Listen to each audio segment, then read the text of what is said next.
Okay, it is just 4 o'clock here in the UK where I am based. So it's time for us to kick off this month's Trinity College London Transformative Teachers webinar.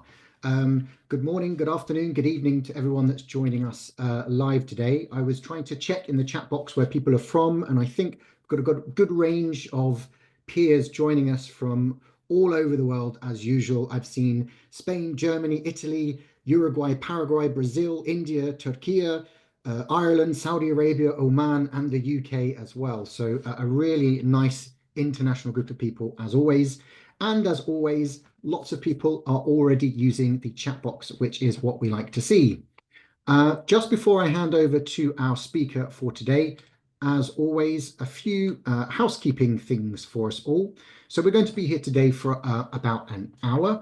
There will be time towards the end for your questions as well. This is being recorded, so if you have to leave at any time or the signal cuts out, don't worry. You will have access to this recording through an email in about a week's time, and eventually it will also be on the Trinity College London website.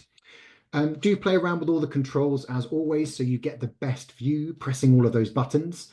And speaking of buttons, do interact with our speaker. She's very happy for you to interact. We've got the chat box here. You've got the reaction buttons.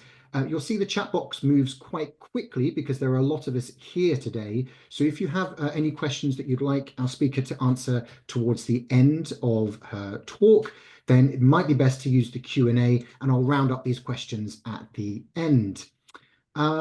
Finally, in terms of certification, we will also be sending an email out to everyone that's joined us today, which will include a report and a certificate to say that you have been here today, which is great. So just before, again, I hand over to our wonderful speaker today, a brief introduction for those of you who don't know her. So Cecilia's has about 25 years of teaching experience and has been a teacher trainer for at least 5 or 6 years on courses that include the Trinity Cert TESOL and the DIP TESOL. She's taught in Brazil, Turkey, and the UK, where she's currently based, and she's pursuing her PhD in applied linguistics at the University of Warwick, and she's focusing on enhancing reflective practices in teacher education. She's here today to talk to us about teaching through peer observation, which is something that plays a big role on both the Cert TESOL and DIPSOL courses and well beyond. So I'm going to hand over to you, Cecilia. Thank you. Thank you, Simon. Thank you, everyone, for joining us. Great to see some familiar faces. Can I share my slides, Simon? That'll be perfect. Okay. You have to stop sharing yours, I think. I should, yeah. Okay, thank you. All right. Just yeah, please feel free to share why you decided to join this webinar in particular. Is there any specific reason? Are you working with peer observation at your school, at your institution? I'd love to know more. Okay, so yeah, we'll be talking about peer observation, and I will define what that is for those who are not familiar with that. So peer observation is the one method of professional development where teachers observe their colleagues teaching, okay? And there are different formats of that. We'll be talking about that. It could be a live observation where you join the class as an observer, you don't participate, you just observe, and then you have a chat. You may also observe a recorded session from a friend. So you receive the recording and then you observe. It could be face-to-face, it could be online. And the aim is enhance your professional development, improve your techniques, improve your reflective practice as well. There are a lot of benefits that we'll be addressing today. Okay, so that's how I define peer observation. So on that note, can you share on the chat box if you have ever observed another teacher teaching, whatever format, okay? face-to-face, online, watching the recording afterwards, joining the live session, the live lesson. Have you ever done that? Or the other way around, has a colleague, has as a friend observed your lesson before, or maybe a supervisor? Share on the chat box, please. Yeah. So Floriana, yes, online and offline. Oh my God, it's so fast. Okay, observe teachers both ways. Many people saying yes. Yeah, great. Okay, okay. And if you have observed a colleague, a friend teaching, what did you like the most? Let's start with the positive things. Okay, what did you like the most about that experience? Can you share your thoughts in the comments? You've been observed. Marta has been observed and observed as well. Ari, the chemistry with the students. Ah, nice. Yes. We observe how that rapport is built, right? When it happens. The techniques, you always learn something, see teaching in action, new ideas. Yes, yes, we learn a lot from other teachers. Great. Okay, wonderful. And I want to start with this nice quote by Gosling. Peer observation is considered to be one of the most valued ways to promote professional development in the classroom. So it is a very valid method. Okay, so I wanted to bring some data here for you to try to win you over if you're not convinced yet. So, but we'll be also talking about the challenges of peer observation. Okay. So yeah, but let's talk about the benefits first. And if you can think of other benefits, I'd love you to write in the chat box. So one of the benefits is that it breaks down classroom walls and allows teachers to see others practice, as someone mentioned in the chat box, right? We have the opportunity to see how other teachers address or deal with different issues or different activities. So it's always great, right, to see different practice.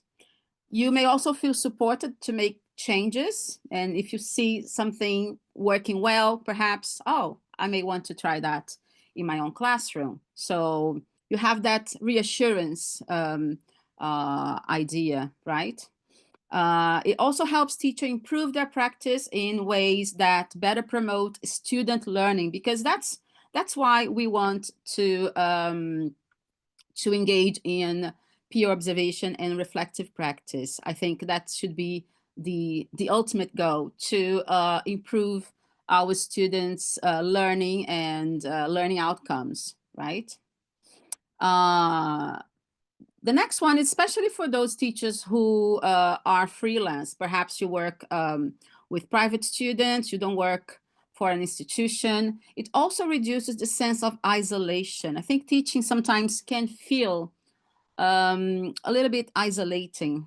Have you ever felt that? If you don't work at a school, perhaps. Yeah, I certainly have felt this way before. Mm. Mm-hmm. It also provides opportunities to highlight exemplary practice from other colleagues, and it feels more you develop more than just a supervisory observation. Yeah.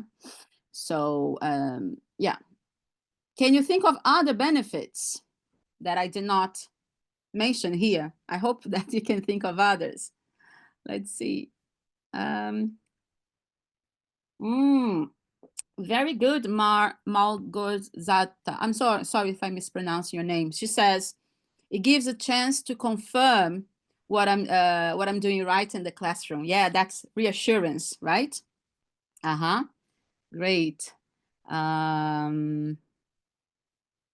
Allows teachers to observe any issues that students may have. Yes, yeah, that's true. Excellent. And But there are also skills that should be developed in order to really maximize this experience of peer observation, okay? So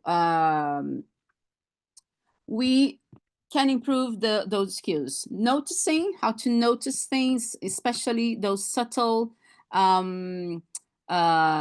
actions, subtle techniques that a teacher might take, to describe as well, to describe what's going on without judgment, and discuss changing things if you feel that it's worth a try, and also reflecting. Okay, so besides all the benefits that I shared with you, these are also skills that we can develop through peer observation. Okay, and one observation that I find really, really effective, not the only one, okay, it's one, it's video-based peer observation. Okay, so when when you observe a teacher through video, it could be live, it could be delayed, okay, but it's yeah, you get the recording, or you join the session and you observe through video. There are a few challenges though. So what could be the challenges of video-based peer observation? If you have done that, have you encountered any challenge? So can you share your ideas? Yeah, technical issues. Yes, connection problems. Yeah, the observer may not see that what's happening. Yeah, the atmosphere. That's true. Yeah. What other challenges can you foresee with video observation? Good. Yeah, not full control of the teaching space. That's true. That's true. It can be limited as well, right? Because we cannot see students, moving, or what they're doing on their desks, right? So it can limit our vision a little bit, and therefore perhaps our noticing. Yeah. So do you think we can assume that we teachers know how to observe our peers, their peers? Can we just assume? If you were asked tomorrow, hey, Maria, you're going to observe Joseph classroom. That's it. Can we just assume that Maria will be able to observe effectively? What do you think? Is this an inherent talent that we have?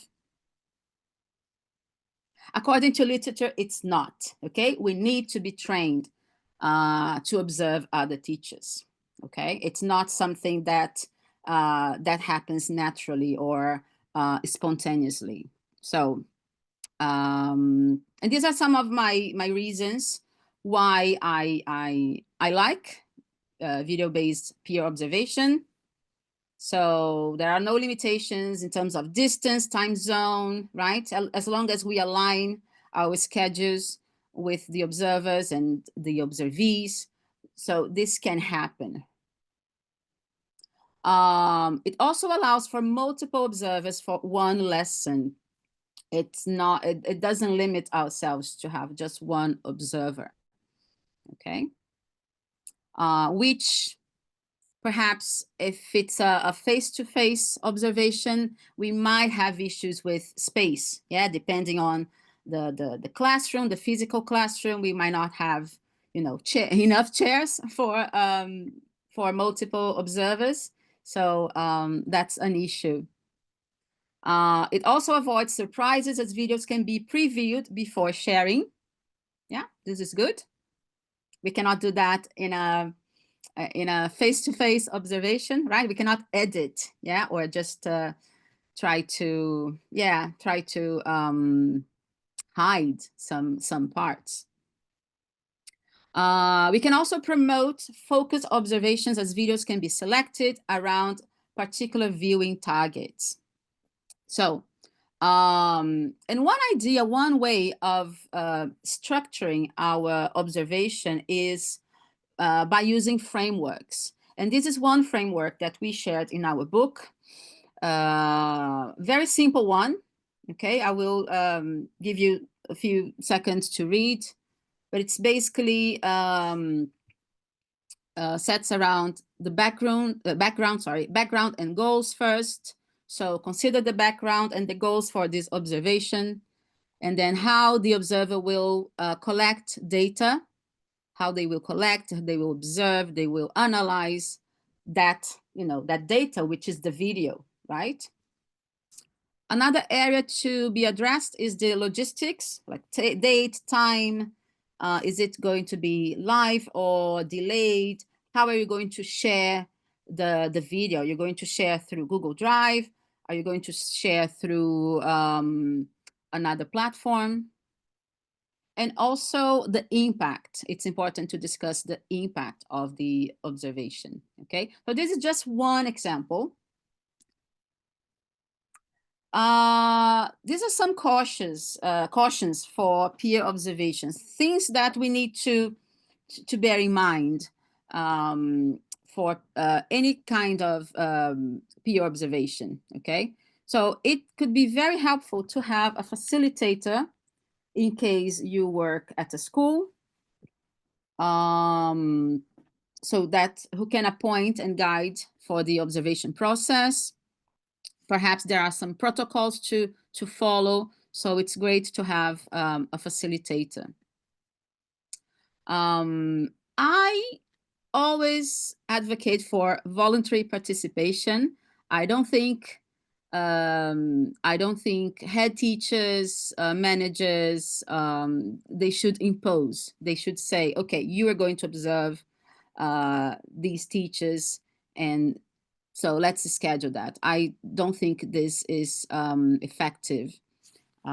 So I always believe that professional development should be a choice, from teachers, okay? Some people might disagree, and that's okay. I think it's important to keep in mind that we need to observe based on facts, not judgment, which is really, really difficult. It's really difficult to step back and not judge, but it's an exercise that we should try to do. Okay, and also decide what you're observing and how to record that. So a few things to make our experience a little bit smoother, I would say. And how can we overcome this observation hurdle and this let's say maybe an extra burden? How can we mitigate that? There are some techniques that might help. Verbatim scripting is basically writing down word by word from what the teachers say, okay? That may be very difficult in a live observation, but if you have the recording, if you have Zoom or even Teams, you get the captions, right? You can you get the transcription of the video. Classroom mapping is basically designing how the classroom is set, the tables, the desks, where the teacher is positioned, where they if they walk around, where they walk around. So it's to map really the classroom. Okay. Tagging is to it's like time stamping what happens at specific from specific time frames. So this is tagging. And tallying is a little bit different. It's how many times an occurrence happens. For example, let's say I want to observe how that teacher deals with corrective feedback. Okay, so one technique is to count how many times the teacher dealt with corrective feedback throughout the lesson, okay? 3 times, 4 times, 10 times, so you start telling, okay? These are some techniques. So if you want to explore video-based peer observation, these are some very, popular platforms that you can use. Google Drive. I know Google Drive has a limit of the free one is 15 megabytes, I think, which is not much storage. For example, I myself, I buy extra storage, so I have 200 megabytes, so a lot, because I have lots of files and videos, etc. So and it's not expensive. It's £2 a month, around £2 a month. Okay. So Google Drive, I really like Google Drive. I think it's easy to share and to receive the I'm going to talk about YouTube. Fajarudin. Yeah. YouTube is the second one. Very good, very good. So Google Drive is one to store your videos. As our friend said, YouTube as well. So if you may create a channel and you can upload your videos as unlisted. So it won't be searchable, okay? That's another free platform that you may want to try. Just make sure that when you upload, you tick that box, unlist video. Okay, so nobody will see, just you, if you share the link. All right. Microsoft Teams. I know that this is usually, Microsoft is usually used by institutions. So if you have the chance, it is a great, in my opinion, it's a great platform for storage as well. I'm not sure how much space they have for storage. And Dropbox. Okay, but I would say my favorite one is Microsoft Teams and Google Drive. These are my favorite. Have you used any of them? YouTube, yeah? Have you used any of them? Yeah, you can also use YouTube as, yeah, very good. I forgot. Yeah, private. You can keep the video private. Yes.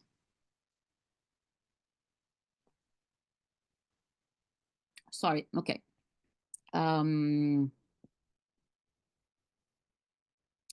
Now, any questions so far? YouTube. Yes. Okay. Now, I'm going to share some suggestions on how you can get started, because you may think, okay, great, I want to get started tomorrow. What can I do? Okay, I'm going to share some suggestions and good practice with you. Okay, if you want to get started with peer observation. Oops, sorry. Oh, yeah, the first one. Okay, so yeah, before observing a colleague's lesson, I think it's very helpful to choose a focus area, okay? Whatever focus area that you would like to perhaps improve, or if you know, let's say that your friend is great at building rapport with their students, okay? So you may want to focus on, how can I build rapport with my students online? With my, I have so many shy students. How can I build rapport with them? So choose a focus area, okay? Why? This helps prevent feeling overwhelmed. If you don't choose a focus area, you may think, oh my God, what am I going to do? What should I observe? It's, yeah, so it's too much information. So yeah, I think it's really, really useful, really important to choose a focus area. And these are just some examples. Can you give me other examples? So you may want to focus on the lesson structure, the stages, the timings, perhaps, yeah. Or maybe one specific stage, so let's say the leading, or I want to focus on vocabulary teaching. Okay, how can I teach vocabulary? How can I clarify meaning? How can I elicit meaning from students? You may want to focus on that. Another area, teacher talk and student talk. Yeah, that's an interesting one. Excuse me. Do I talk too much? Do I talk more than my students? Do I give space for them to talk, to ask me questions? So you may want to observe that as well. Some techniques like eliciting, questioning, how a friend addresses those techniques, how they do it. You may want to observe classroom interaction. Yeah. Are students working individually, in pairs, in groups? What works best? How am I using the breakout rooms, for example? Yeah. Do I use breakout rooms a lot? Do I do most of the activities in the main room? So you may want to observe that. Error correction, feedback, the feedback session.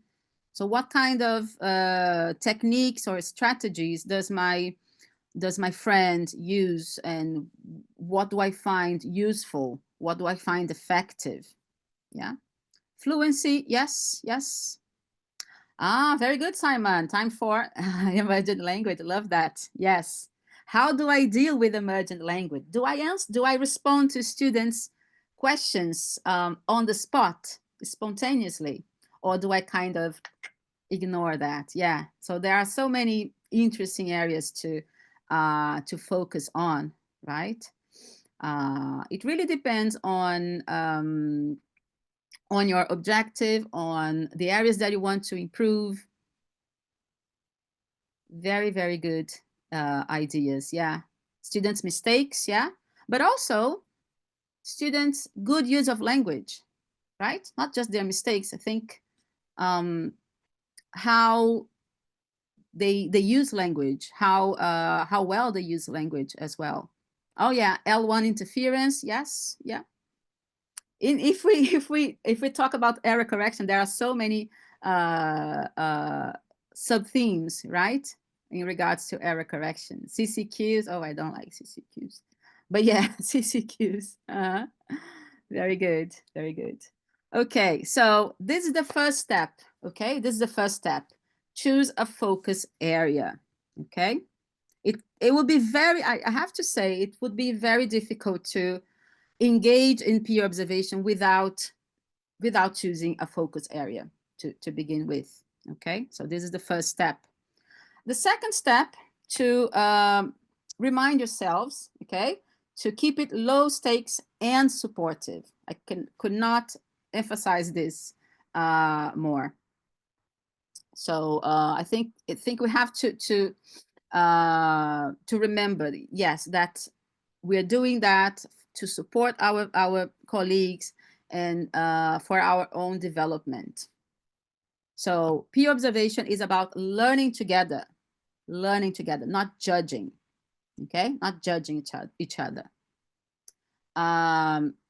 If perhaps you're observing a friend and they ask you to give you feedback, yeah, because they might not ask you to give feedback, and that's fine. But let's say they ask you, oh, can you give me some feedback on this and this? Great. Remember to keep it constructive and solution focused. Okay. Observers should also share what they have learned, not just what they noticed. Okay.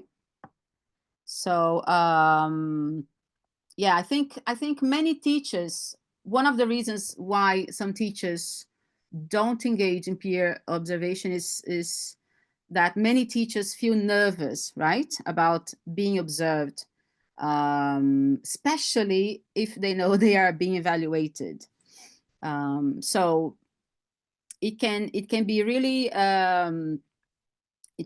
reassuring to have this supportive talk.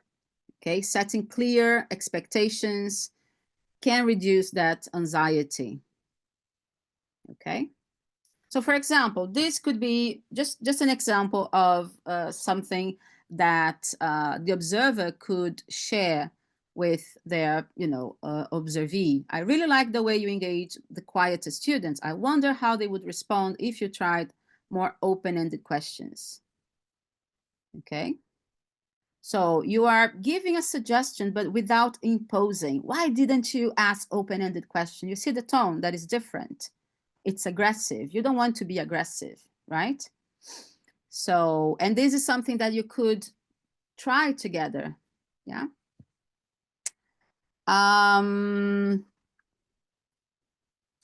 Yeah. Any questions, any comments so far? Let me see here.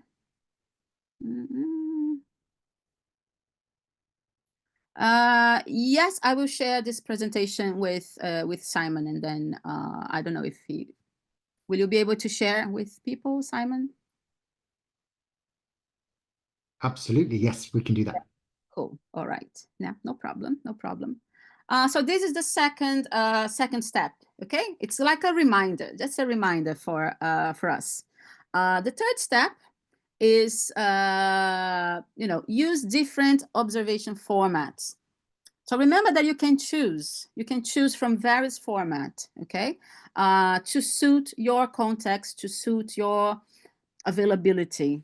So you may want to do a live observation, so watching the lesson in real time and taking notes. If if your availability matches, so why not? You can have a video observation, so you get the recording of a lesson for later reflection, and then perhaps you can set up a meeting, a chat later on. Okay, but I would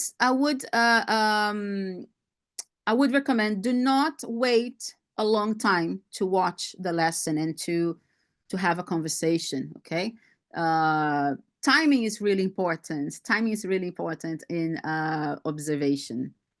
So if you decide to do a video observation, I would recommend try to watch that lesson as soon as you can, if you can, on the same day or maybe on the next day maximum. Okay, do not wait 1 week to watch the observation.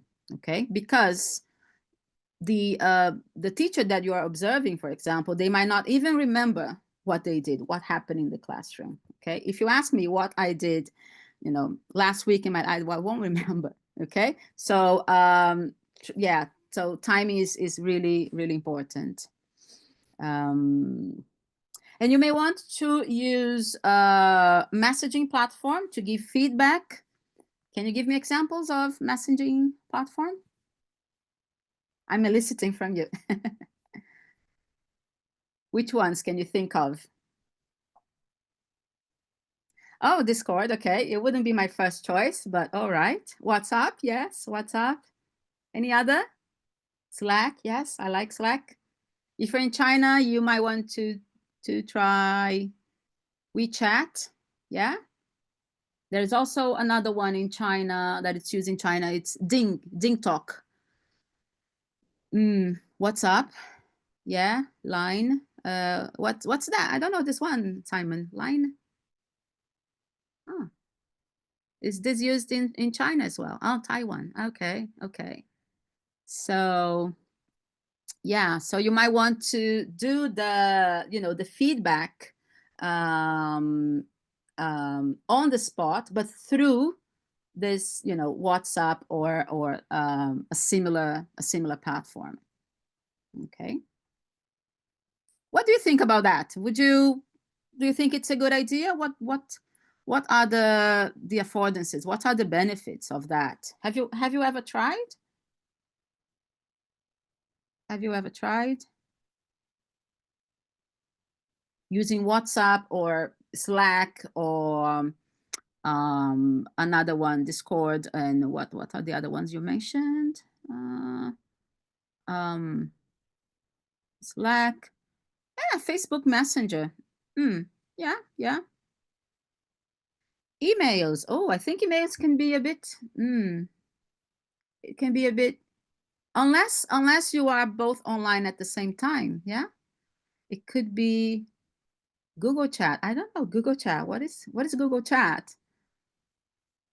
Faja Fajarudin. I don't know Google Chat. Can you explain on the chat box? Another format that you might want to try is paired observation. So it's basically observing each other and exchanging insights. Instead of one teacher observing the other, you exchange. Yeah, I will observe Maria, and then Maria will observe me. Okay, and then you exchange insights. Okay. Oh, Teams. All right. Teams. That's fine. Yeah. Okay. So which of these, everyone, which of these formats do you feel most comfortable with and why? Okay. Which format? Can you share in the chat box? Live observation. Why? Lynn, why live observation? Okay, Gregory as well, live. Okay, but why? Okay, why would you be more comfortable with the live observations? We can observe their performance. But you can also observe teachers' performance through video observation. What's the difference? What is your perceived difference? I'm curious to know. Video observation is less invasive. Yeah, some might argue that, yes. Yeah. Live observation is more real and you can have confrontation. But just be careful with this confrontation, okay? I think disagreements are okay, but just remember to keep it respectful and friendly. Yeah. Okay, very interesting insights. Great. Yeah. So for example, if you use WhatsApp or any other similar platform for messaging, so it could go something like that. Yeah, imagine a group of teachers watching a lesson. You might have a group of teachers watching the same lesson. How great would that be? I think that would be great. Watching the same lesson live. Yeah, and then they share their reflections, their observations, insights, questions in a WhatsApp group or in a Slack group. No, Slack. Do we have groups? Yeah, we have groups in Slack. Yeah. So their comments might look like that. Nice peer check activity, concept checking questions. Yeah. Students, you may want to observe students and make comments on them. Students are a bit confused, or students seem really engaged. Well done. Okay, so yeah, it could look like that. Video observation is more objective and leaves more room for detail. That's a very valid argument, Floriana. Thank you. Okay, making notes. Yeah, fantastic. Okay, another, so step four is, someone mentioned notes, great. Take structured notes during observations, okay? It can be really insightful to take notes during observations, be them live or delayed or through the WhatsApp group or you know, it doesn't really matter if it's handwritten. You know, I love taking, if you see my desk, there are tons of handwritten notes. I love taking handwritten notes when I'm observing my trainees, because it's messy. I understand it's very spontaneous. I don't have to worry about spelling or anything. Sometimes I just draw stuff, just write a symbol. So, but it's important. It's really, really good to take structured notes during observations. Okay, and something very, very simple that you can try is using a table like this. Okay, and really focus your observations. For example, first column, what worked well. Second column, what challenges did I notice, and what could be tried, or what would I try next time, okay? Or what would I do differently? So you might want to tweak that. But so rather than writing down everything you see, that can be very tiring and very overwhelming. So just use a template and go with it. Okay. So yeah, it could look like that. For example, students engage in discussions, X and Y. Students weren't participating, and then you can give more details, right? Maybe try a think, pair, share activity. And you may want to change, oh, sorry, I forgot this is not, I cannot edit, but you may want to change that. But it could be really, really useful to take structured notes. You may want to have how many times did the teacher blah blah blah, how many times did the teacher correct student mispronunciation, how many times did the teacher correct students vocabulary usage, etc. Okay, so yeah, and then you can reuse it. Yeah, you can reuse the template for different observations. What do you think of that? Do you think it's a good idea, or would you prefer just write whatever pops into your mind as you go along? Do you think that can be helpful? Yeah, you have used something like that. Yeah. It can be more complex. If you want to observe more areas, you can, of course, you can add more columns here, right? But yeah, that's just an idea to use a template. Step 5 is to make it a conversation, not just feedback. Okay, I really believe that this reflective talk, this dialogic talk is can be really insightful for both observer and observee.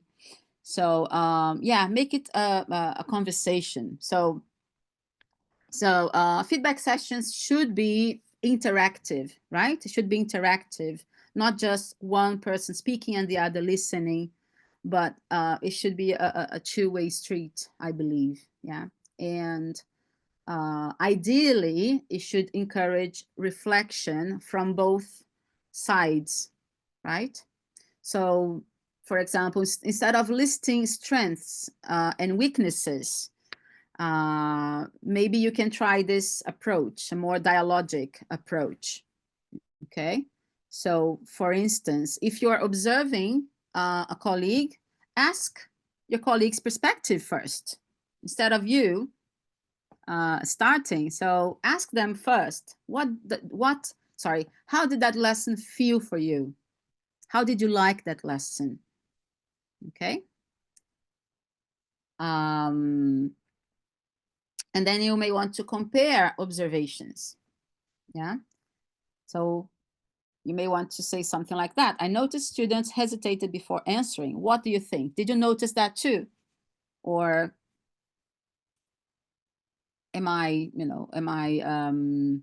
did I miss something? Okay, so may want to compare.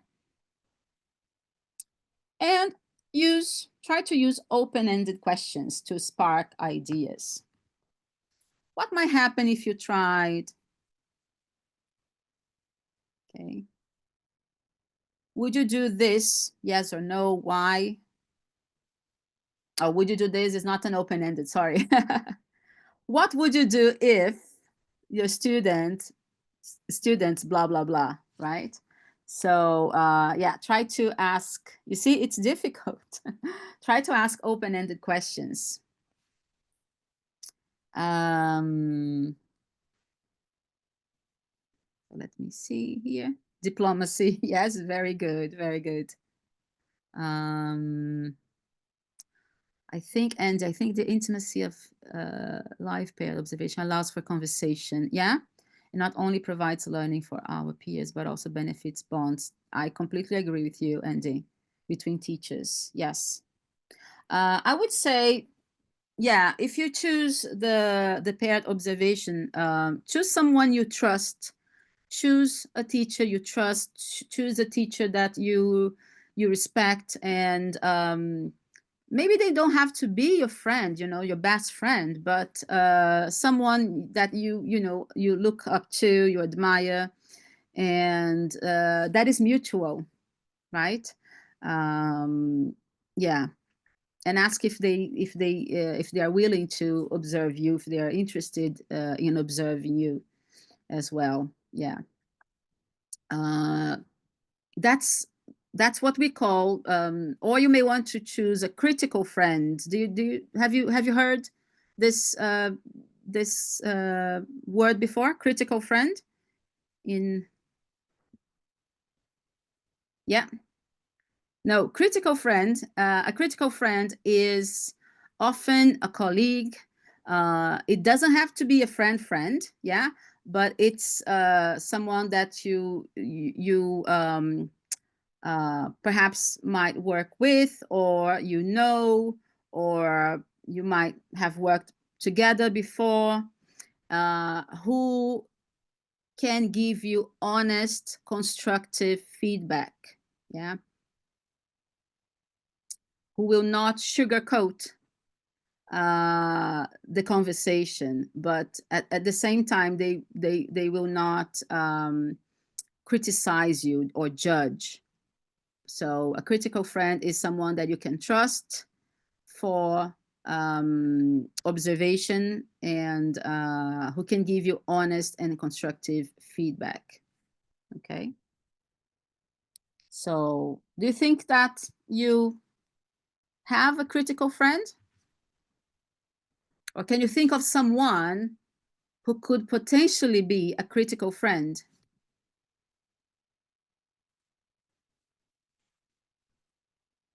You don't have to share their names, okay? Just think.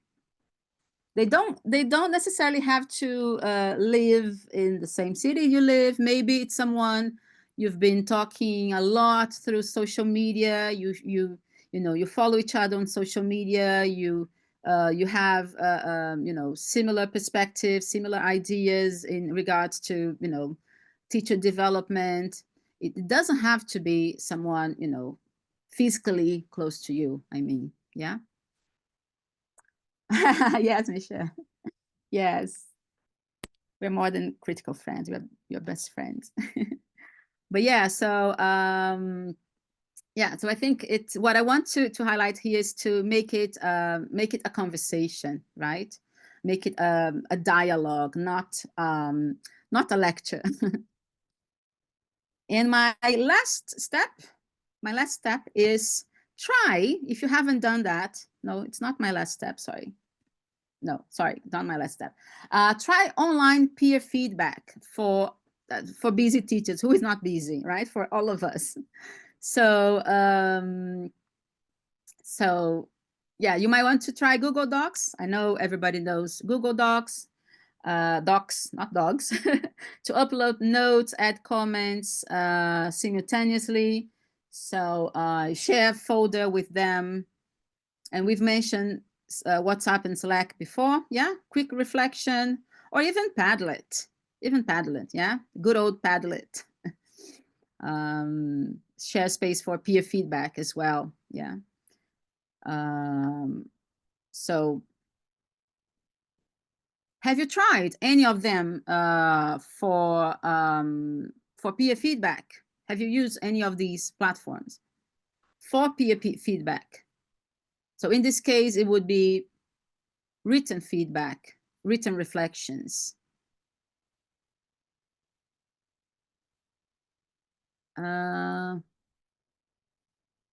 Andy, I find it good to pair more experienced teachers with less experienced ones. More experience for what they have learned and less experience to bring this new, fresh ideas. Yes, yeah.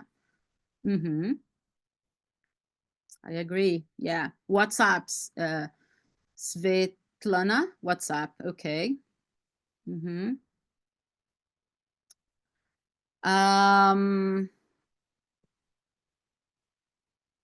Yeah. So in case in-person meetings, are tricky for you, you may want to try those tools. And step 7 is to encourage reflection, not just evaluation. Okay.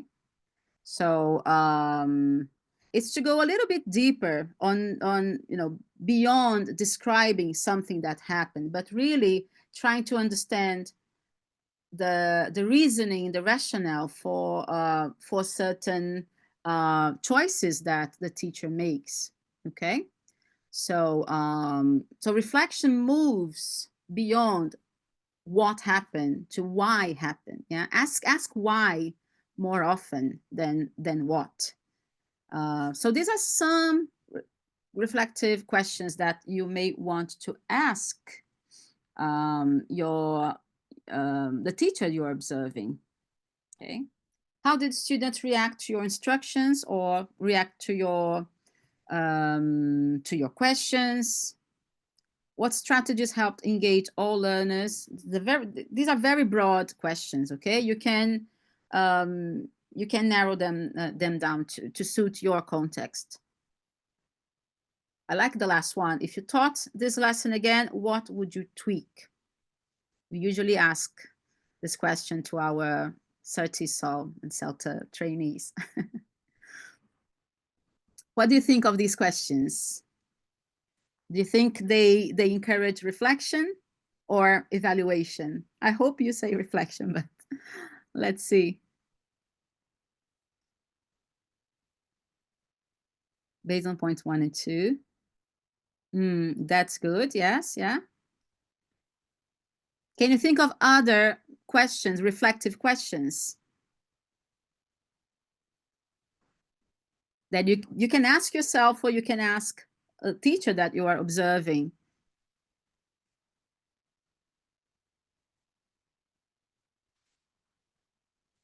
Can you think of others? Oh, I like that, Simon. What do you think would happen if you, yeah? What do you think it would happen if you did not correct that whatever student's mistake, yeah? Pronunciation mistake? Or what do you think would happen if you set up a bigger breakout room, right? Yeah, so very, very good question. Yes, very good question. Thank you for sharing, Simon. And yeah, encourage reflection. Shirley, if you were the student, how would you feel in this situation? Oh, very good, very good. Yeah. What do you think you would learn if you were a student in that lesson? Ooh, that's powerful, yeah? How or what would you like to edit in your observed lesson? Very good, very good. Excellent questions, everyone. And now it's the last step. The last step is make peer observation a habit, okay? And these are just some very simple strategies.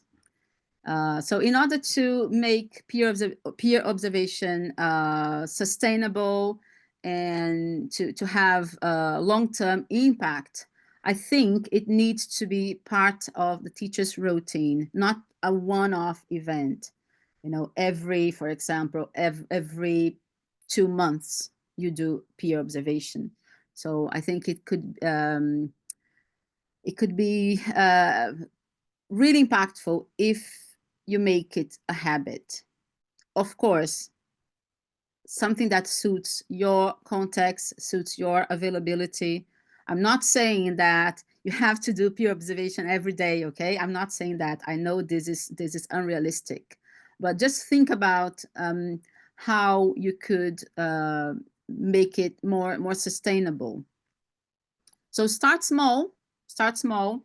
Perhaps you want to start observing one lesson per month, and that's fine. And then you can observe more lessons per month, yeah? Then maybe 2 lessons, 4 lessons, you know, 1 per week. But start small.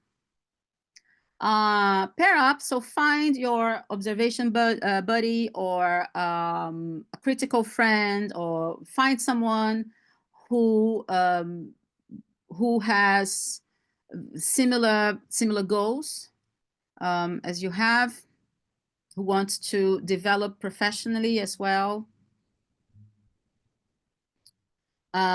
Keep it informal, okay? Keep it informal. Focus on learning, not performance, okay?